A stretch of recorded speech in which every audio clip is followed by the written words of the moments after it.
Hello students. तो आज हम लोग जो बिहार बोर्ड का फिजिक्स कर रहे हैं, है ना, प्रकाश का परावर्तन, उसमें आज थर्ड पार्ट को लेके आए हैं। आगे की चीज़ें को हम लोग पढ़ेंगे। सेकंड पार्ट में हम लोग प्रकाश का परावर्तन के बारे में पढ़े थे कि आपतन कोण, परावर्तन कोण, आपतित किरण, परावर्तित किरण, आपतन बिंदु, अभिलंब, ये सारा चीज़ के बारे में हम लोग एक एक करके डिस्कस किए थे अच्छे से। उसके बाद प्रकाश के परावर्तन के दो नियम भी बात किए थे। आपतन कोण परावर्तन कोण के बराबर होते हैं और आपतित किरण, परावर्तित किरण और आपतन बिंदु पर डाले गए विलंब तीनों एक ही समतल में होते हैं। आज हम लोग आगे की तरफ बढ़ेंगे और प्रतिबिंब की बात करेंगे। इमेज फॉर्मेशन कैसे होता है, ठीक है। प्रतिबिंब क्या होता है, इमेज क्या होता है। देखो, प्रतिबिंब बनाने के लिए क्या करते हैं, कैसे बनता है ना। किसी भी बिंदु स्रोत से आती प्रकाश की किरणें, ठीक है, परावर्तन के बाद जिस बिंदु पर मिलती है, थोड़ा लिख लेते हैं, किसी भी बिंदु स्रोत से आती हुई प्रकाश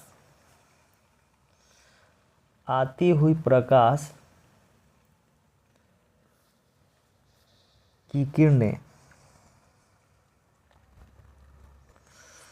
आती हुई प्रकाश की किरणें दर्पण से परावर्तन के बाद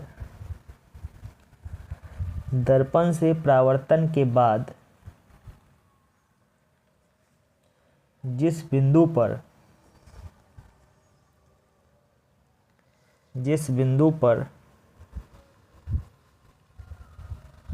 मिलती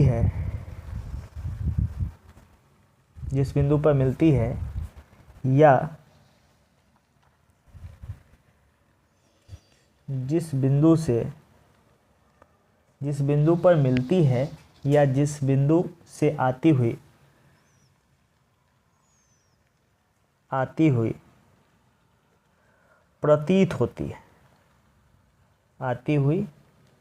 प्रतीत होती है, जिस बिंदु पर मिलती है या जिस बिंदु से आती हुई प्रतीत होती है, उसे उस बिंदु स्रोत का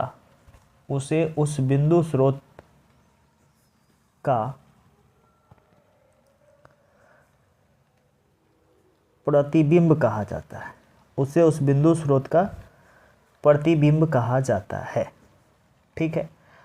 मतलब किसी वस्तु से आती प्रकाश किरणें परावर्तन होने के बाद, टकराने के बाद किसी बिंदु पर मिलेगा या मिलता हुआ प्रतीत होगा, तो उसे उस बिंदु स्रोत का क्या कहा जाता है, प्रतिबिंब कहा जाता है।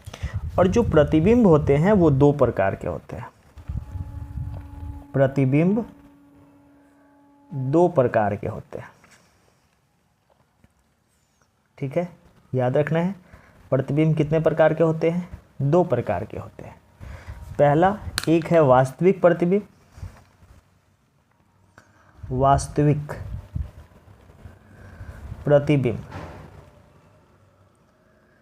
है ना, जिसको इंग्लिश में हम लोग क्या बोलेंगे, रियल इमेज बोलेंगे।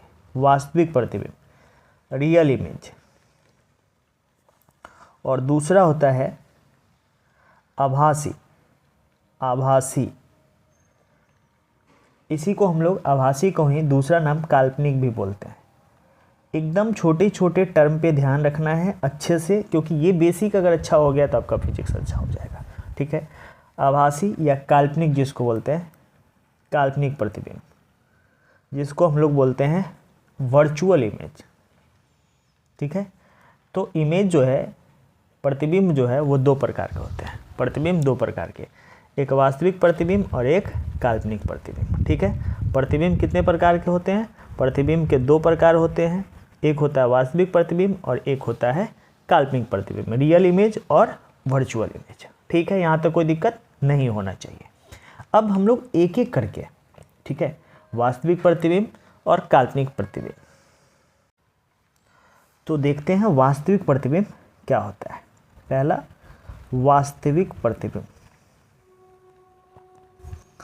वास्तविक प्रतिबिंब क्या होता है, नाम से ही पता चल रहा है कि ये वास्तव में मिलने वाला है ना। प्रकाश की किरणें अगर परावर्तन के बाद किसी बिंदु से आती हुई प्रकाश की किरणें वास्तविक प्रतिबिंब में क्या होगा, वो वास्तव में मिलता हुआ दिखाई देगा। ठीक है, इसको लिख लेते हैं।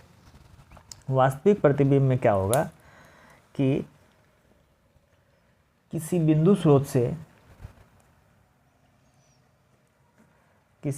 स्रोत से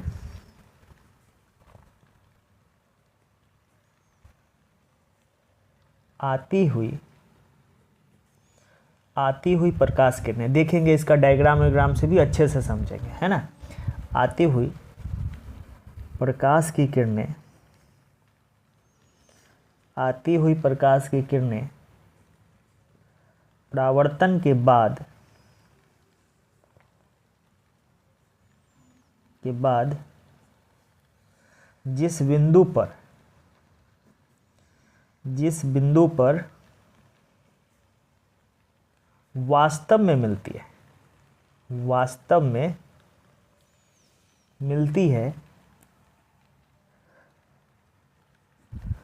मिलती है उसे उस बिंदु स्रोत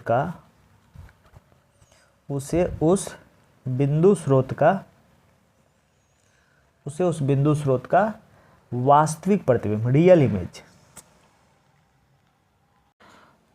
तो उसे उस बिंदु स्रोत का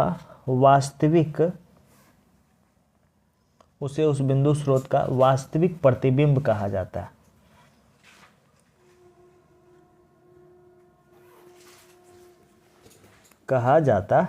है। इसके बारे में अब वास्तव में मिलेगा जब हम लोग ये पढ़ेंगे समतल दर्पण और अवतल दर्पण, उत्तल दर्पण, तो यहाँ पर देखेंगे कि वास्तविक प्रतिबिंब कैसे डायग्राम ड्रॉ करेंगे, लेंस बढ़ेंगे, तो उन सभी में इन सारे के बारे में और अच्छे से पढ़ना है। ठीक है, इसके बारे में 2-3 पॉइंट और याद क्या रखना है अपने को कि कभी कभी अंतर पूछ लेता है वास्तविक और काल्पनिक में। यह पूछा हुआ है बिहार बोर्ड में। वास्तविक प्रतिबिंब पर्दे पर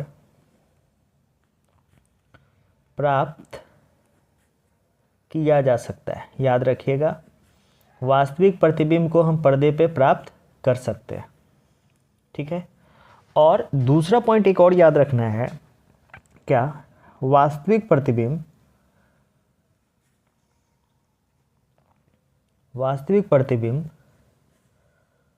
वस्तु की अपेक्षा हमेशा उल्टा होता है। तो 2-3 पॉइंट अगर पूछेगा वास्तविक प्रतिबिंब क्या है, तो वास्तविक प्रतिबिंब वो प्रतिबिंब है जब परावर्तन के बाद किसी वस्तु पर किसी बिंदु पर वास्तव में मिलता हुआ प्रतीत होगा तो वास्तविक प्रतिबिंब बनाएगा। वास्तविक प्रतिबिंब को पर्दे पर प्राप्त कर सकते हैं, और वास्तविक प्रतिबिंब वस्तु की अपेक्षा हमेशा उल्टा होता है। ये 3 पॉइंट अपने को याद रखना है। अगर पूछता है तो इसका उल्टा करके, मतलब पॉइंट बना के हम लिख देंगे, और वास्तविक प्रतिबिंब का डिफिनीशन पूछेगा तो डिफिनीशन, अगर अंतर पूछेगा तो अंतर बना के इसी चीज़ को लिख देंगे। अब दूसरा है आभासी प्रतिबिंब, और इसका दूसरा नाम काल्पनिक भी है ना। ठीक है, और जिसको हम लोग क्या बोलते हैं, वर्चुअल इमेज बोलते हैं। वास्तविक प्रतिबिंब रियल इमेज, और आभासी या काल्पनिक प्रतिबिंब जिसको बोलते हैं वर्चुअल इमेज, है ना। तो यहाँ भी इसका जो परिभाषा पहले लिख लो, किसी बिंदु स्रोत से आती हुई प्रकाश की किरणें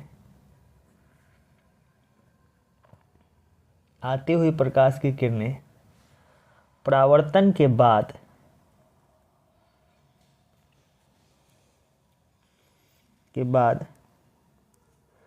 जिस बिंदु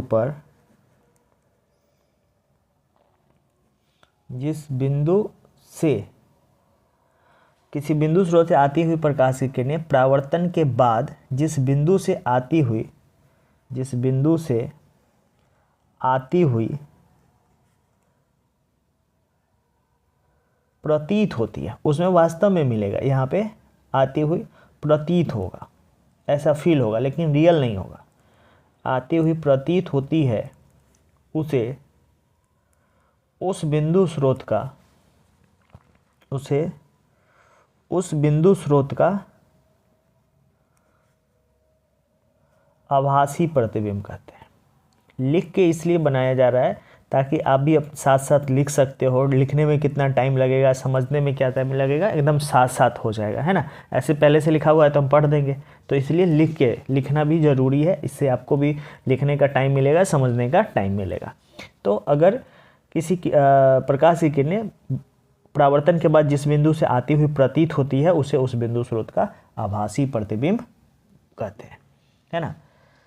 और आभासी प्रतिबिंब के निर्माण में परावर्तित किरणें कभी भी मिलेगा नहीं, है ना, याद रखिएगा। अब इसका दूसरा पॉइंट, इंपॉर्टेंट पॉइंट में क्या लिखोगे कि आभासी प्रतिबिंब जो होगा, आभासी प्रतिबिंब को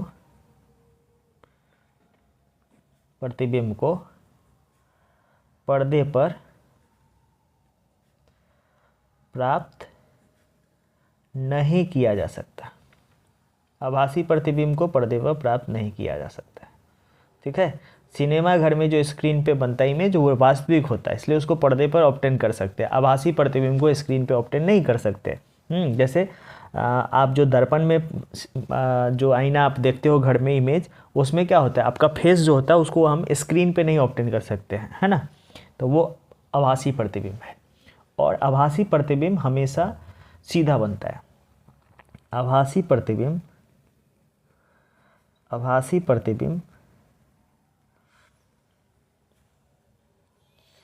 वस्तु की तुलना में सीधा बनता है, सीधा होता है, ऐसा लिखो। देखो, वास्तविक प्रतिबिंब को पर्दे पर प्राप्त कर सकते हैं, आभासी प्रतिबिंब को पर्दे पर प्राप्त नहीं कर सकते। वास्तविक प्रतिबिंब उल्टा होता है, आभासी प्रतिबिंब सीधा होता है, ठीक है। और एक पॉइंट और भी ये लिख लो कि आभासी प्रतिबिंब को हमेशा, आभासी प्रतिबिंब नोट करके लिख देना, आभासी प्रतिबिंबों को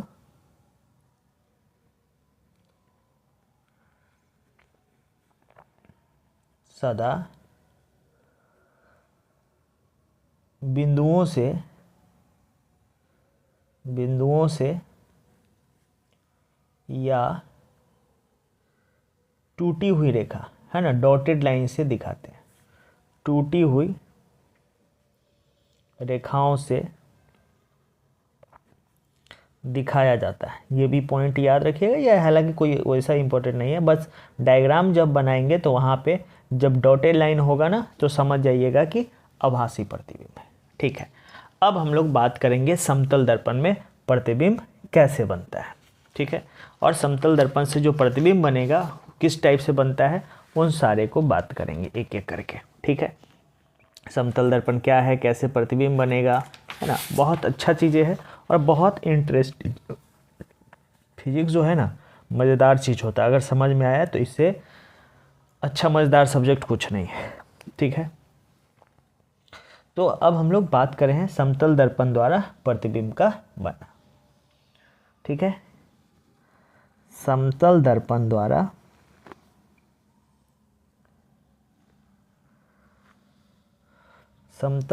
द्वारा प्रतिबिंब का बनना, ठीक है। समतल दर्पण से प्रतिबिंब कैसे बनेगा, डायग्राम बनाएंगे अच्छा सा, है ना। इसको इंग्लिश में बोलते हैं image formation by plane mirror. Image formation by plane mirror, ठीक है। तो प्लेन मिरर से इमेज का फॉर्मेशन कैसे होता है, मतलब प्रतिबिंब कैसे बनेगा, इनकी बातें हम लोग एक एक करके देखेंगे, डायग्राम बनाएंगे और देखिएगा कि प्रतिबिंब कैसे बनाया जाता है समतल दर्पण द्वारा, ठीक है। चलिए, यहाँ पे ध्यान से समझिएगा अच्छे से। ये एक समतल दर्पण बना रहे हैं, ये एक समतल दर्पण है, ठीक है। और समतल दर्पण पे एक वस्तु है जिसका हम लोग प्रतिबिंब बनाएंगे। यहाँ पे एक वस्तु है O, और यहाँ से 2 किरण निकालेंगे। एक किरण सीधा आया, और कल हम लोग पढ़े थे कि जो प्रतिबिंब दर्पण पे लंबवत आती है ना, वो उसी पे वापस लौट जाती है ना। तो यहाँ पे जो जाने वाला है यहीं से वापस चला जाएगा। एक तो ये हुआ। और प्रतिबिंब बनाने के लिए कम से कम 2 रे को खींचना है, 2 किरण को खींचना है। अब दूसरा बनाते हैं। एक को कुछ एंगल पे बना रहा है, ऐसे आया तो ये ऐसे टकरा के वापस जाएगा। I=R प्रावर्तन के नियम से जैसे टकरा के आया वैसे जाएगा जितना एंगल। ये आपका अभिलंब हो गया। अभिलंब और आपतित किरण के बीच का कोण आपतन के कोण, और अभिलंब और परावर्तित किरण के बीच का कोण परावर्तन के कोण। यहाँ तक तो हम लोग बना लिए। अब हम लोग पढ़े क्या है कि किसी बिंदु स्रोत से आती प्रकाश की किरणें परावर्तन के बाद जिस बिंदु पर मिलती हुई या जिस बिंदु से आती हुई प्रतीत होती है, या ऐसा बोलो कि जिस बिंदु पर मिलती है या मिलती हुई प्रतीत होती है। तो यहाँ देखो, जो परावर्तित किरण है इसमें तो उधर गया और इसमें इधर गया, तो मिला नहीं।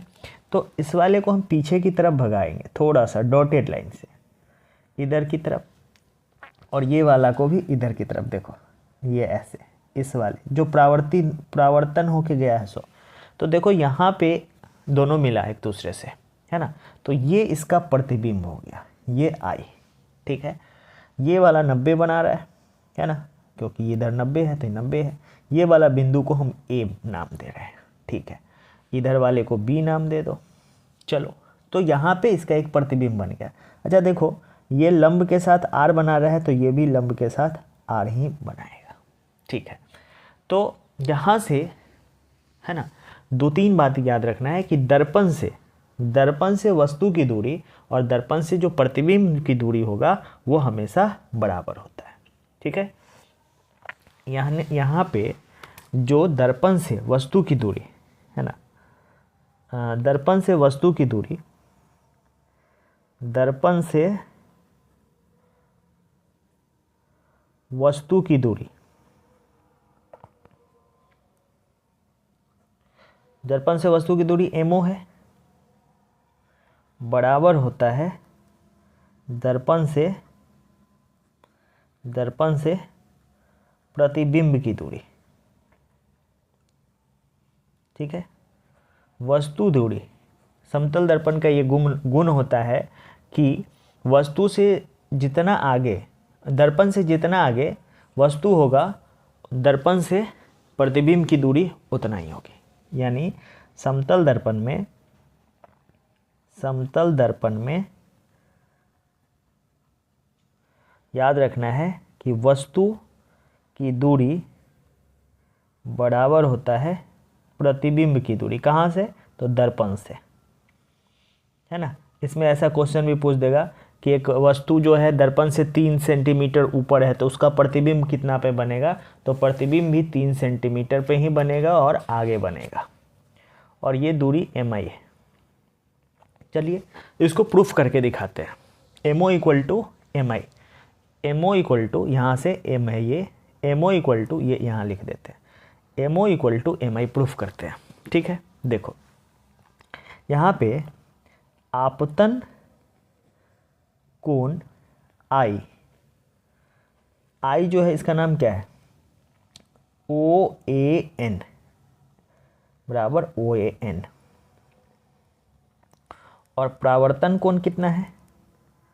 परावर्तन कोण एंगल R जो है वो कितना है? एंगल NAB परावर्तन कोण है ना।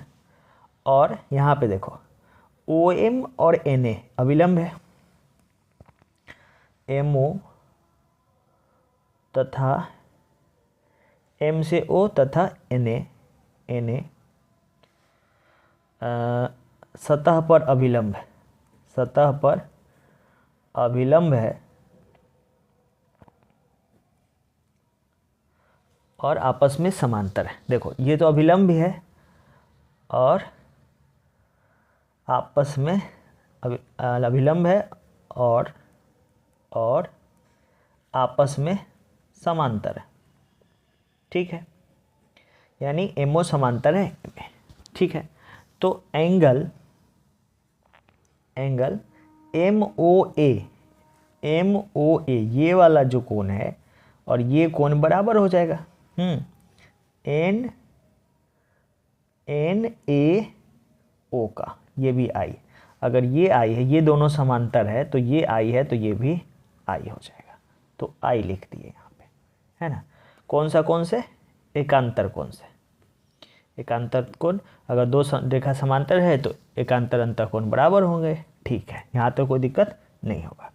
और यहाँ से उसी तरह OI और AN, है ना, इसी प्रकार, अब उतना नहीं लिखेंगे, अब इसी प्रकार OI समांतर है AN का, है ना, NI, और I ये भी एक से जोड़ता है। ठीक है, OI समांतर है AN का, तो एंगल BAN, ये वाला कोण, एंगल BAN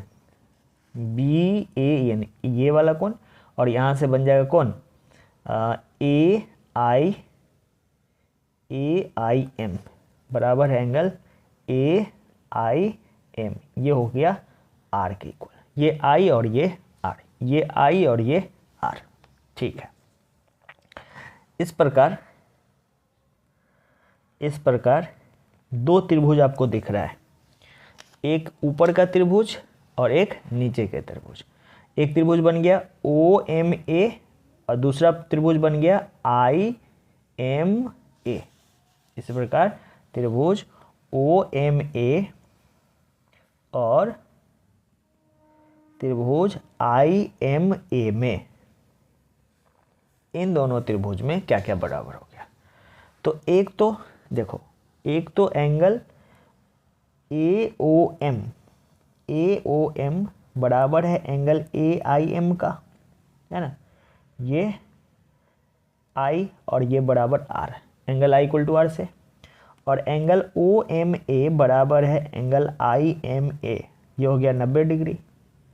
और एंगल OAM बराबर है एंगल IAM का। अब ध्यान से सुनो, ये दोनों तो बराबर है, ठीक है, और ये 90 है। ये दोनों बराबर है और ये 90 है। और OAM, जब ये दोनों देखो, ये और ये बराबर है, ये दोनों बराबर है, तो तीसरा और ये दोनों भी बराबर होना पड़ेगा। तो OAM बराबर हो गया किसका, IAM का, मतलब तीनों चीज़ बराबर हो गए। ठीक है, तो यहाँ पे तथा MA उभयनिष्ठ है। MA जो है वो दोनों के लिए उभयनिष्ठ है, ये भी बोल सकते हो, ये भी बोल सकते हो, तथा ये भी बोल सकते हो कि MA जो है उभयनिष्ठ है, मतलब MA दोनों त्रिभुज में उभयनिष्ठ है, ये भी बोल सकते हैं। तो त्रिभुज OMA जो है वो सर्वांगसम है त्रिभुज IMA का, सर्वांगसम हो गया। तो अगर दो त्रिभुज सर्वांगसम होते हैं तो उसके संगत कोण या संगत भुजा जो है, वो संगत कोण तो बराबर है ही, तो संगत भुजा भी बराबर हो जाएगा। तो OM बराबर MI, OM बराबर MI हो जाएगा, और OA बराबर AI हो जाएगा। तो यहाँ से बोल सकते हो OM बराबर IM, है ना। और यही प्रूफ करना था ना कि वस्तु दूरी और प्रतिबिंब दूरी बराबर होता है, या OI इक्वल टू IA, ये भी बोल सकते हो। ठीक है, तो साबित होता है कि समतल दर्पण में किसी बिंदु स्रोत का प्रतिबिंब दर्पण से उतना ही पीछे बनता है जितना दर्पण से वस्तु आगे होती है। ठीक है, अब हम लोग ये तो छोटा सा, ये तो हम लोग ये जो प्रतिबिंब था वो पॉइंट ऑब्जेक्ट था, है ना, छोटा सा वस्तु था। अगर वस्तु बड़ा होगा तब क्या होगा, ये वस्तु छोटा था, वस्तु बड़ा होगा तो कैसे बनाएंगे। तो बड़ा वस्तु का प्रतिबिंब कैसे बनता है वो भी देख लेते हैं। जब वस्तु बड़ी हो, अभी तो जो बनाए हैं वो पॉइंट ऑब्जेक्ट था, है ना। व्हेन ऑब्जेक्ट इज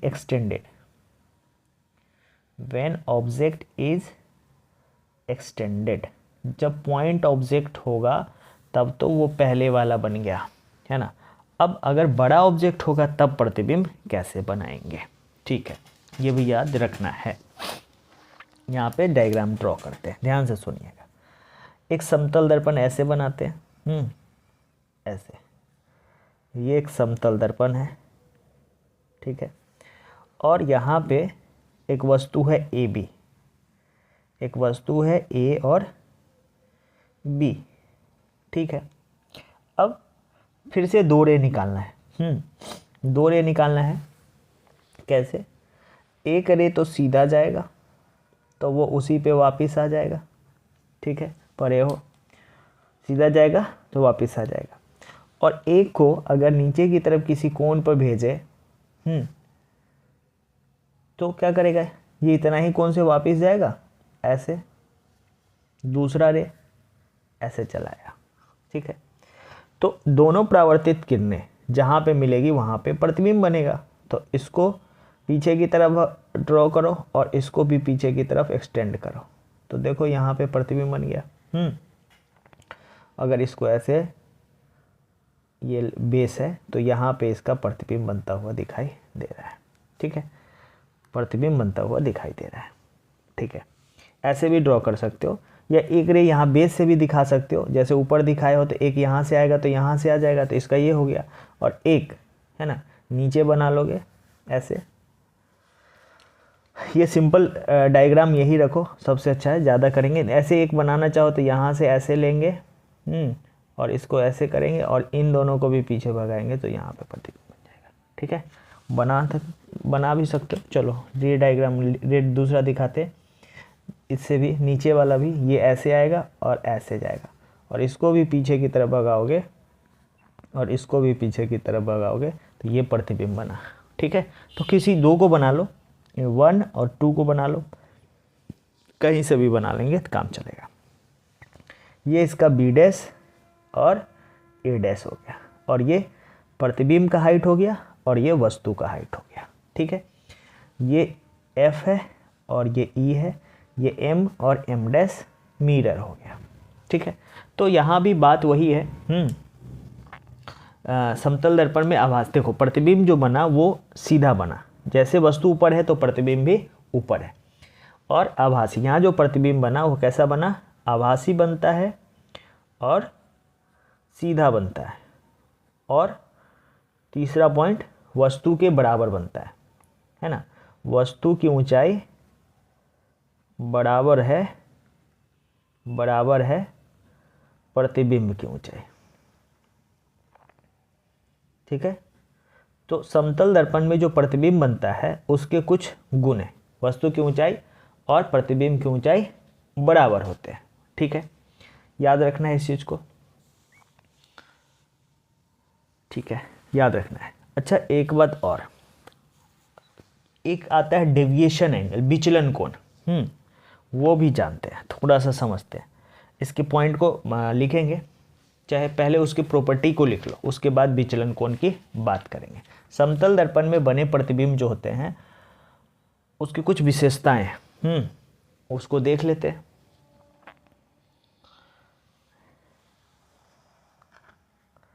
याद रखिएगा, ये समतल दर्पण में समतल दर्पण द्वारा बने प्रतिबिंब की विशेषताएं, प्रतिबिंब की विशेषताएं, क्या क्या विशेषता होती है। समतल दर्पण में किसी वस्तु का प्रतिबिंब बनेगा तो कैसा बनेगा, कहाँ बनेगा, क्या होगा, इन सारे को अपने को याद करके जाना है, क्योंकि एग्जाम में पूछता है समतल दर्पण में बना प्रतिबिंब कैसा होता है, कहाँ बनेगा, कैसे बनेगा, ठीक है। अब पहला है कि प्रतिबिंब जो है, पहला पॉइंट लिखिएगा, प्रतिबिंब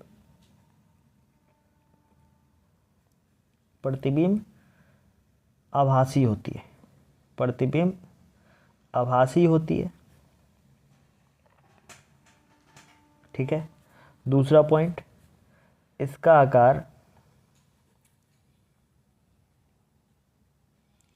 वस्तु के आकार के बराबर होती है, वस्तु के आकार के बराबर होती है, प्रतिबिंब का आकार वस्तु के आकार के बराबर होती है, याद रखना है इसको। तीसरा,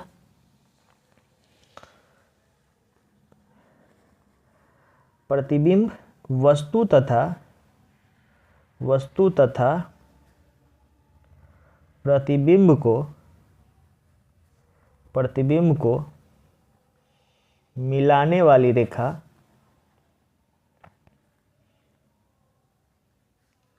दर्पण पर लंबवत होती है। प्रतिबिंब तथा वस्तु को मिलाने वाली रेखा दर्पण पर लंबवत होती है। 3 नंबर। चौथा, प्रतिबिंब वस्तु की तुलना में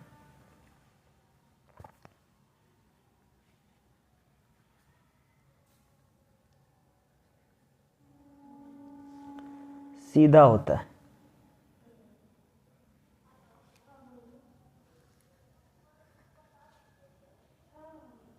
प्रतिबिंब वस्तु की तुलना में सीधा होता है, ठीक है। प्रतिबिंब दर्पण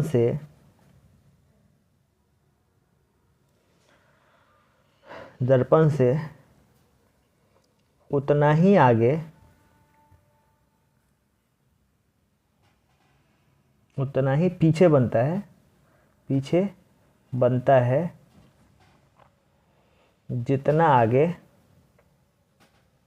जितना वस्तु दर्पण से आगे होता है,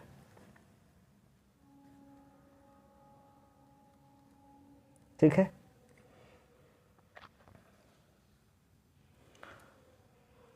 और वास्तविक प्रतिबिंब है। और प्रतिबिंब की ऊंचाई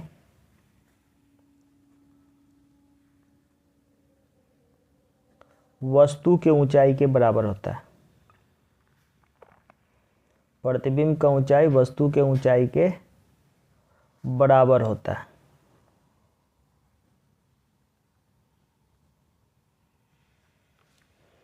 और प्रतिबिंब पार्श्विक रूप से उल्टा बनता है। इसको समझेंगे हम लोग। उल्टा कहने का मतलब जो लेफ्ट और राइट का फंडा है, लेफ्ट हैंड दिखाएंगे तो राइट दिखाएगा, राइट दिखाओगे तो लेफ्ट दिखाएगा, है ना। या ऐसे कोई आदमी, मान लो ये ऐसे खड़ा है, ये आदमी ऐसे सोया हुआ है, ये दर्पण है, तो इसका प्रतिबिंब ऐसे ऐसे दिखाई देगा। ये पैर, ये जो सर है, इसको ऐसे आ जाएगा, उल्टा हो गया, ठीक है, उल्टा हुआ, लेटा हुआ। तो प्रतिबिंब लैटरल इन्वर्जन बोलते हैं इसको इंग्लिश में। प्रतिबिंब पार्श्विक रूप से उल्टा होता है। प्रतिबिंब पार्श्विक रूप से उल्टा होता है, ठीक है। तो देखो 4-5 पॉइंट अपने से याद रखना, इतना लिखे हैं। एक और लिख सकते हो कि समतल दर्पण का जो आवर्धन होता है ना, वो 1 होता है। समतल दर्पण द्वारा या समतल दर्पण में बना प्रतिबिंब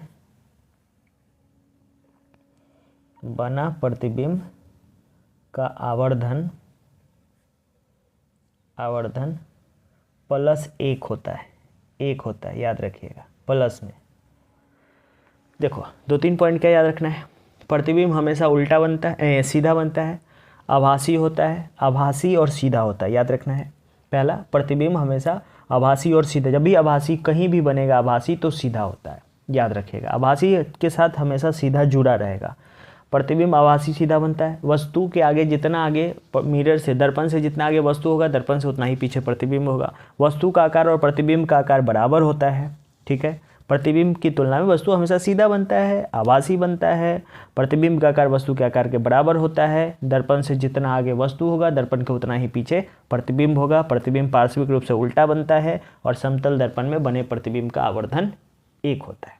ये तो हम लोग क्या कर लिए, बहुत सारा पॉइंट लिख लिए। इसमें जितना याद हो उतना कोई दिक्कत नहीं है, 4-5 याद रखिएगा। अब ये चीज़, एक चीज़ बताना है। समतल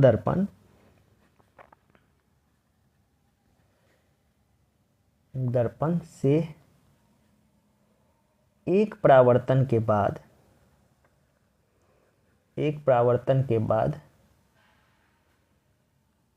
किरण का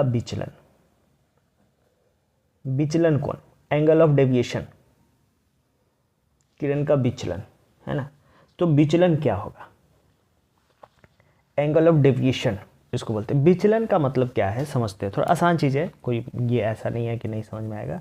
देखो मान लो एक समतल दर्पण है, देखो विचलन का मतलब ये हो गया, विचलन कोण का मतलब क्या, एंगल ऑफ डेविएशन है ना। विचलन कोण, एंगल ऑफ डेविएशन, ये क्या होता है कि जाना आया कहाँ से और गया कहाँ से, और जाना कहाँ से चाहिए, ठीक है। एंगल ऑफ डेविएशन बोलते हैं इसको, डेविएशन कैसे निकालते हैं, देखो मान लो एक प्रकाश की किरण है, ये एक समतल दर्पण है, एक प्रकाश की किरण ऐसे आया और टकरा के ये वापस ऐसे चला गया, ठीक है। I इक्वल टू आर को फॉलो करता है, ये बात हम लोग जानते हैं। ये इसमें अभिलंब है, सीधा बनाना है, ये अभिलंब है, ये I है और ये R है, और angle I equal to R होता है। अब क्या करते हैं, इसको देखो, इसको जाना चाहिए था यहाँ से ऐसे, लेकिन ये गया यहाँ से, ठीक है। जाना चाहिए था यहाँ से, ये गया यहाँ से, तो ये चीज़ जितना हुआ ना, ये इसी को हम लोग बोलते हैं विचलन कोण। ये जितना निकल के आया विचलन कोण, जिसको हम लोग डेल्टा से डिनोट करते हैं, ठीक है। विचलन कोण डेल्टा कैसे निकालेंगे, तो देखो ये टोटल कितना बनेगा, ये एक सरल रेखा बन गया ना, एक सरल रेखा पर टोटल कोण कितना होता है 180। तो विचलन कोण डेल्टा जो है वो क्या होगा, 180 में से घटा दो, किसको, 100, ये निकालना है, और इतना हमने को पता है, 180 में से I माइनस आर कर लो, ठीक है। और परावर्तन के रूल से हम लोग जानते हैं कि I और R बराबर होता है, तो अगर इसको भी I लिख लो और इसको भी I, ये I है, इसको भी I लिख लो, तो 2I हो जाएगा, तो 180 माइनस 2I हो जाएगा। या R को बराबर कर लो, या हम इसको भी R ही लिख ले, तो क्या होगा 180 माइनस 2I की जगह 2R हो जाएगा। तो विचलन कोण ऐसे निकालते हैं, ठीक है। इसको ऐसे भी लिख सकते हो, पाई, 180 को पाई लिख सकते हो, पाई माइनस 2I या पाई माइनस 2R, ठीक है। डेल्टा इक्वल टू विचलन कोण इक्वल टू ये ऐसे निकाल सकते हैं, ठीक है। विचलन कितना हुआ, तो ये है विचलन, ठीक है। समझ में आया होगा, मतलब जाना कहाँ से था और गया कहाँ से, तो कितना डेविएट हो गया, विचलित हो गया, उसी को हम लोग क्या बोलते हैं, विचलन कोण कहते हैं, ठीक है। याद रखिएगा। ये पार्श्विक रूप से उल्टा जो बताया है उसमें कुछ लेटर भी होता है, जैसे P है, P को अगर दर्पण में देखोगे तो ये ऐसे दिखाई देगा, ये समतल दर्पण में है ना। एम्बुलेंस देखा होगा, ठीक है। तो ये सारी चीज़ों के बारे में आगे भी हम लोग पढ़ेंगे, ठीक है। अब हम लोग दो समतल के दर्पण के बीच प्रतिबिंब कितना बनेगा कैसे निकालेंगे, और उसका उपयोग कहाँ कहाँ होता है ये देखेंगे, और तब हम लोग फिर आगे की तरफ बढ़ेंगे और वहाँ से कुछ क्वेश्चन को प्रैक्टिस करते हुए गोलीय दर्पण की तरफ चल पड़ेंगे। तो ये जो चीज़ें हैं वो हम लोग अगले क्लास में चलेंगे। वीडियो अच्छा लगे तो लाइक कीजिएगा, अच्छा सा कमेंट दीजिएगा, और चैनल पे नए हैं तो सब्सक्राइब कर लीजिएगा। फिर मिलते हैं नेक्स्ट वीडियो में, तब तक के लिए thank you, bye bye, take care.